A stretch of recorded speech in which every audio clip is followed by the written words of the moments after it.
ಅಲ್ಲೋ ಮಚ್ಚ ಕೇಳೋ ಹೇಳ್ ಮಚ್ಚ.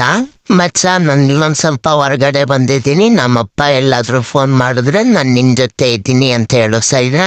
ಕುಡಿಯಕ್ ಹೋಗಿದ್ಯಲ್ಲ ಬಿಡ ನೀನು? ಇಲ್ಲ ಮಚ್ಚ, ನಾನ್ ಯಾಕೆ ಕುಡಿತೀನಿ, ನನ್ ಕೈ ಕುಡಿಸ್ಬಿಟ್ಟೈತೆ, ನಾನು ಕುಡಿದ್ಬಿಟ್ಟಿದ್ದೀನಿ, ಅದು ಗೊತ್ತೇ ಇಲ್ಲ. ನಾನಂತೂ ಹೇಳಲ್ಲ ನಿಮ್ಮಪ್ಪನ್ಗೆ. ನಿಮ್ಮಪ್ಪ ಸುಮ್ನೆ ಗೊತ್ತಾದ್ರು ನನ್ಗೆ ಹೊಡಿತಾರೆ, ನಿನ್ಗೆ ಹೊಡಿತಾರೆ. ಮಚ್ಚ ನಿನ್ ಬರೀ ಫ್ರೆಂಡ್ ಅಲ್ಲ, ನನ್ ಜೀವ ಮಚ್ಚ.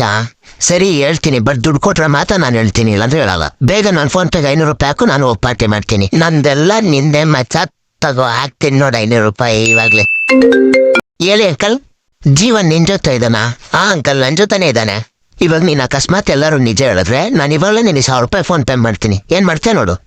ಬಾರಲ್ಲಿ ಅಂಕಲ್, ಇಲ್ಲೇ ತಣಿಸೋದ್ರಲ್ಲಿ ರಾಜ ಬರಿದ್ದಾರ, ಅಲ್ಲಿ ಕುಟ್ಕೊಂಡು ಕುಡಿತಾ ಇರ್ತಾನೆ ನೋಡಿ. ಫ್ರೆಂಡ್ನ ಸಿಗಾಕ್ತಿದ್ಯಲ್ಲ, ತಪ್ಪು ತಾನೇ ಇದು? ತಪ್ಪಲ್ಲ, ಅವ್ನು ಹೊಡೆಸ್ಕೊಳ್ಳೋದು ನೋಡ್ತಾರ್ರಿ, ಏನೋ ಒಂಥರ ಖುಷಿ ನನಗೆ. 500 ರೂಪಾಯಿಗೆಲ್ಲ ನನ್ನ ಕೆಲಸ ಆಗೋಯ್ತು. ನನ್ನ ಫ್ರೆಂಡ್ ಎಷ್ಟು ಒಳ್ಳೆಯವನಲ್ವಾ?